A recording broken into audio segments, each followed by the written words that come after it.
Tout d'abord, merci à l'ensemble de nos partenaires qui nous ont aidés à construire le programme de la journée. Alors 36 heures chrono.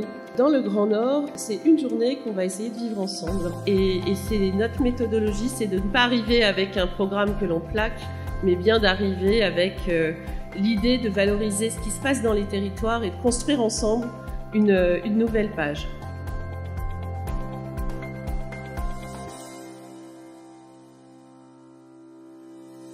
On est la première région en termes de DMP créés et alimentés, avec plus de 100 000 DMP sur le territoire. C'est peu, mais c'est aussi beaucoup à la fois, dans un contexte assez compliqué, et ça illustre assez bien la volonté des acteurs de mettre en place des systèmes d'information partagés.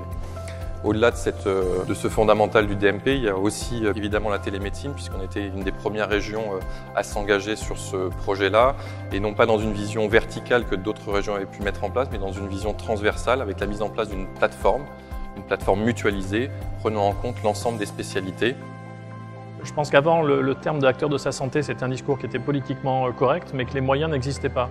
Avec la technologie, c'est à la portée de tout le monde. Donc le frein existe toujours, c'est est-ce que j'ai envie de le faire ou pas. Il y en a certains qui peuvent très bien vivre d'un accompagnement par leur équipe médicale ou par leur médecin traitant, et c'est tout à fait normal. Mais ensuite, pour ceux qui ont une prise de conscience assez précoce, si on veut retarder l'entrée dans l'antichambre de la maladie chronique et se dire à 40-45 ans, si je peux retarder de quelques années les échéances en ayant une hygiène de vie plus vertueuse, ça a du sens. Et là, les outils sont là pour aider à la prise de conscience de tout un chacun.